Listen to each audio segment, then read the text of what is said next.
Hope you guys are ready. Here we go. Excuse me. We have got Watch Dogs 2, and I am live streaming for this, you guys, so we can actually watch it all together. Here we go. This is very impromptu.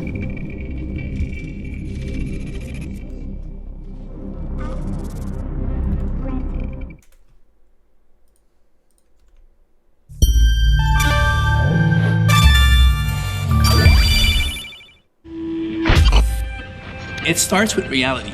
With Watch Dogs, it always starts with reality. It doesn't mean we cannot... Oops. It starts with reality. With Watch Dogs, it always starts with reality. It doesn't mean we cannot be imaginative or all of that, but in reality, hacking and people who break systems are pretty creative naturally. So we want to inspire ourselves from them.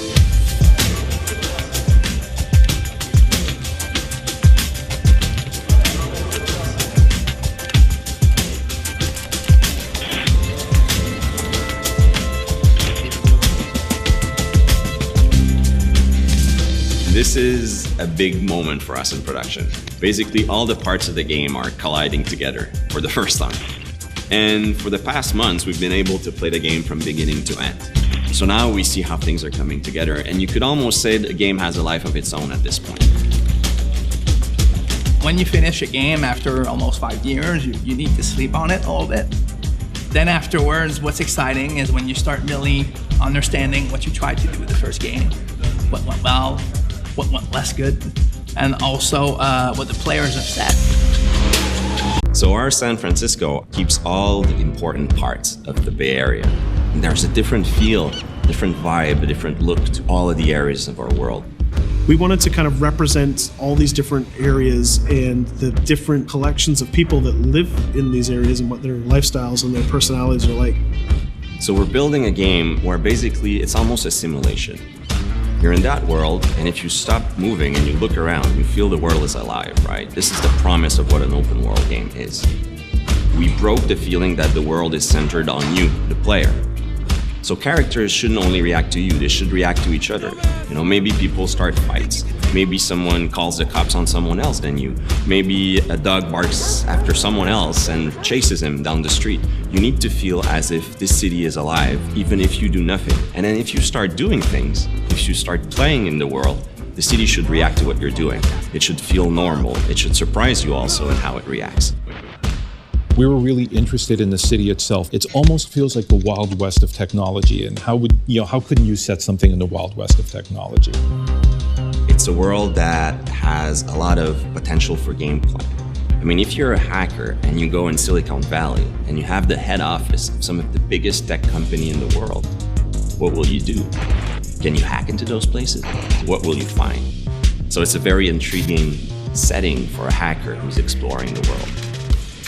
So as we're crafting this world, we're putting in it all of the factions that should be in it. So for example, we have various criminal groups trying to fight over the underground of the city. We also have corporations trying to make money and potentially even manipulate people and society.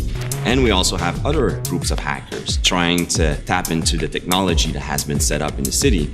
Once again, CTOS, the smart city system that was in the first Watch Dogs, is installed in San Francisco, and various people are trying to tap into it to exercise control, power, or to try to make money. In creating a hero for Watch Dogs 2, we wanted somebody new, somebody that could embody the spirit of California and the spirit of San Francisco. But we needed somebody who was going to be really worthy of all the cool stuff that we wanted to do in the game.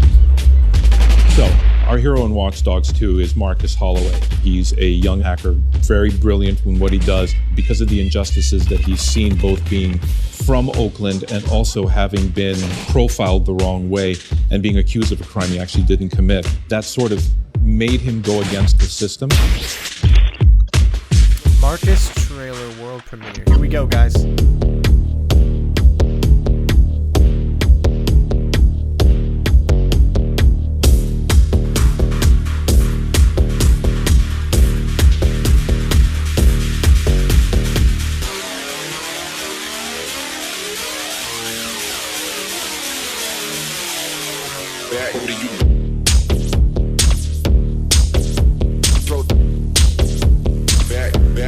Headsec? Is that what it says on his head? Any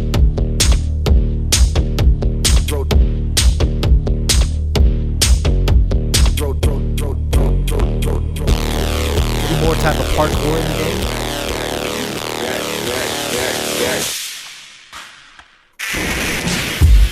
game? In terms of visual, we always try to create iconic attributes to the character so that he can be memorable and people wants to play him, but still feels credible inside our world. He's a perfect blend between somebody that's tech savvy, that represents a little bit the internet culture, but also has that athletic and rebellious feeling to him.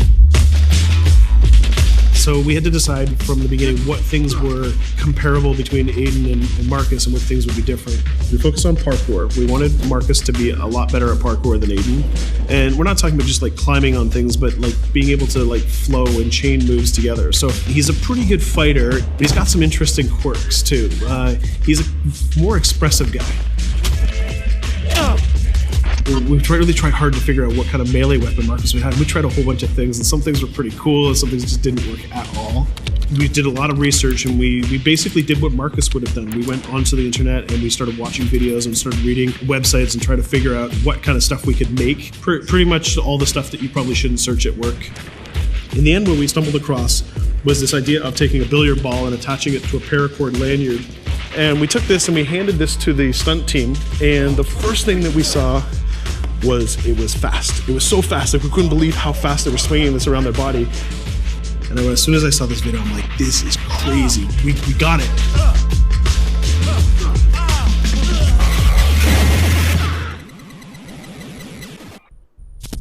Citizens of the world, may we have your attention. When we say we want to make a game about hacking, really a hacker, it's a culture, but you can have various motivations. The motivation we're excited about was what we call hacktivism. You're a hacker. You're a member of a community, and you're doing grand stuff and big exposure of important information to society because you're not alone and you're working with people. The first thing that you have to do when you're talking about hackers is you kind of have to respect where they came from originally. Their messages sound very serious, but there's also a lulzy element to it, the way they have fun with what they're saying. We took that and we said, okay, so what if this is the sort of the spirit of DedSec and of our heroes? What if their spirit is still rooted in the trolling, it's a joke, we're gonna have fun with it, but they still have something important to say? The DedSec visual was really important for me because it represents everything that's cool about Watch Dogs. It's stylized, it's edgy, and it's raw, and it's underground, tapping into the horror genre, tapping into the internet culture with all the memes, and also all the visual language of the internet. So there are various characters, various people inside of DedSec. Some are a bit more violent, some have more ideals, some are maybe more intellectual. But they all have in common that they want to fight to preserve a sense of freedom. They don't want people to abuse tech to take control over people. But, you know, I'm not saying they are knights, you know. they are rebellious, they do their own things, their own way, and they want to have fun. That's also one thing, is, you know, a sense of freedom, also a sense of fun through that group. We are DedSec. Join us. Kind of has that The new idea for I like hacking the in feel of Watch it. Dogs 2 is to let the player create his own solutions. We're adding a lot more depth to hacking. So you have a lot more control, a lot more flexibility in how you hack the world. So one big category of hacking in Watch Dogs 2 is the entire branch of pushing remote controls to its limit. One of the big things on Watch Dogs is hacking vehicles. I think this is a real game changer because vehicles are everywhere in the world, and if you can hack into the drive system of a car, you can pretty much drive it wherever you want. Oh, that is gonna be fun. So making sure if you see a forklift in the world, it shouldn't be a forklift. You can just like move the box up, down. You should, just like a camera, press a button and become that thing. One of the core things that we're doing is we're opening up the game with Watch Dogs 2. You can hack every character. You can hack every car in the game. And you can hack most of the electronics within the city. So that's a lot of potential targets for hacking. And that's not even counting your own tools. Well, in Watch Dogs 2, we brought in a lot more toys and things to play with because we wanted to embrace the maker culture. DedSec have these really interesting, intricate guns. They're built on a 3D printer. Basically the cutting edge technology of 3D printing, which is actually building it with metal.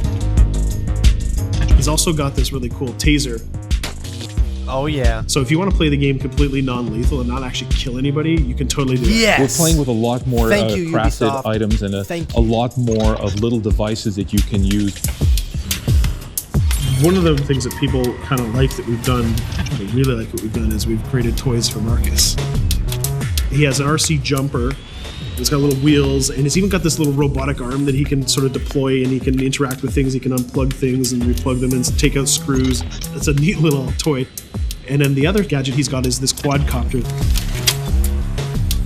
And it's more about scouting and being the eye in the sky.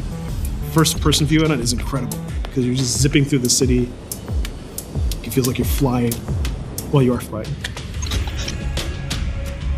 Another branch, which is kind of connected to it, is the concept of manipulating people. In Watch Dogs 1, you could only hack the people that were marked as potential target. Now, you can target the person you want, and you can hack them in multiple ways. For example, I could hack one person and distract them, have their phone ringing so they look at their phone to create a distraction. Later on in the game, you'll also be able to do things we call mass hacking, which is, well, why only hack one if you could hack them all? Nice. They've definitely improved on the gameplay. There's one from thing Watch that I Dogs really 1. believe about Watch Dogs players is that there is no Watch Dogs player. There are many types of Watch Dogs players. You should be deciding how you want to play the game. So that means you can play a mission full gun blazing, that's the way you like to play, full stealth, or through hacking only, project yourself in computers, take control of electronics, influence people, and try to get to your goal that way.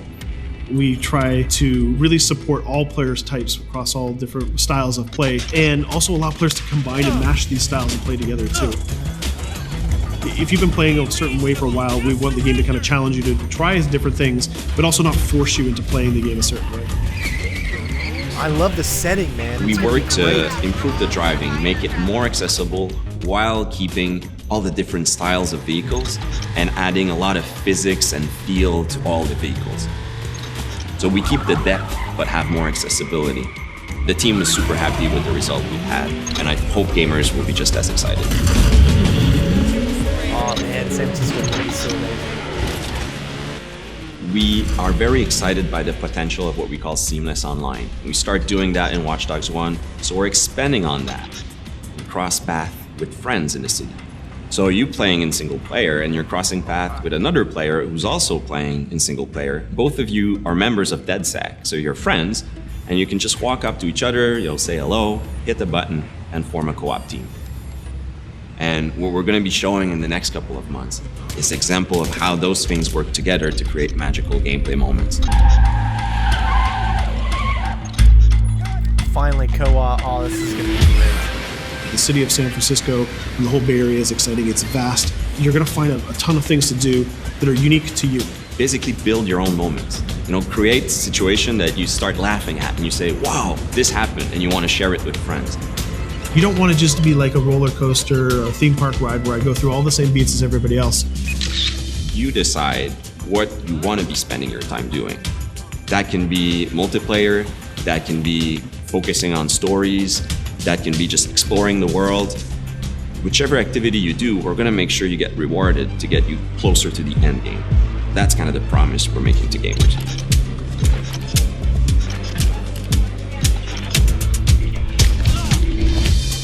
You always know it when something starts to click and starts to work. Everything changed. You stop seeing individual components, animations, or texture maps or vehicles. You just start to see the experience as a whole. It changes on the floor. People get excited about it. This is it. It exists. We are always making the game with the player in mind. They have always been the driving force. When you come with a sequel that really earns its due, you know, that really does a lot of new things, that has a lot of surprises, it's a great feeling. In the end, there's nothing more accurate than this. Looking at something, trying to understand it. Solely for up with the system.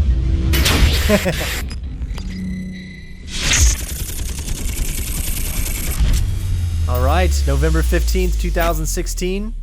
Yes, there's going to be a demo at E3, which means I'm going to get the chance to play it. Yes. All right, guys. So, I guess let's spend a few minutes and go over pretty much what I saw from this. I gotta say, I'm very, very pleased with how this looks. It seems like there's going to be a lot of really, really cool new features that you're going to get to mess with. We get a different type of protagonist, so we get to find out what his story is about more and more, which I will show you more in detail after I play the demo at E3. Hopefully, I don't know yet, but hopefully we'll be able to record some at one of the Ubisoft events that I go to exclusively. So I don't know if I'm going to be able to record and send you guys any gameplay, but I will definitely try. If I won't be able to, I will show you everything that I see in full detail. So I'm really excited for Watch Dogs 2. I was a huge Watch Dogs fan. If you're watching this after the live stream, I will put in the info box on the top right, you can check out my Watch Dogs stealth walkthrough. Very glad that you can now non-lethally play the full game. That is what I'm so excited about, because a hacker shouldn't be going around killing people. He's a stealth kind of a character. That's what a hacker is. You know, you don't want to be seen. That's the point of a hacker. It's like you want your name out there, but you don't want them to know who you really are, and that's what stealth is. So very, very excited about that. And this seems like it's going to be really, really cool. Sorry for the problems that I had in the beginning of the video, but it was when it's playing actual full motion video and not the gameplay, it takes the quality down, and it wasn't showing up correctly. So Ubisoft, you have pleased me so far with what you are doing, the way that you are changing things up, the way that you're keeping us moving forward. You realize what the fans want. You realize what is going to make us want to play your games more and more, and that is what I'm excited about, because you've got For Honor, you've got Watch Dogs 2, Splinter Cell. Come on, give me some Splinter Cell. You also got, I mean, there's so much. Well, the live stream has ended, but I gotta say, I am super duper excited about this, ladies and gents. We get the chance to take a look at Watch Dogs 2 and play. This is going to be great. So thank you. It looks like it's going to be an amazing game to play around in San Francisco kind of area. So I'm very excited for this. Again, I was one of the ones that absolutely loved Watch Dogs 1. I didn't have as many problems as maybe some other people did. I didn't play it on PC. I played it on PS4. And love the style of gameplay, and I gotta say, I was very, very excited and happy for it. So hopefully you guys enjoyed this small, tiny little live stream here of Watch Dogs. Very excited for this, and of course I will show you more in the coming days as I get to E3 and hopefully get a chance to get some hands-on time with this myself. So for those of you watching this now, next up is Hitman. We're going to be starting Hitman here in just a few minutes, so hopefully we'll see you there on the live stream on both YouTube and Twitch. Thanks for watching, guys, and of course I will see you next time. Peace out, bitches. That's right, bitches is back. What?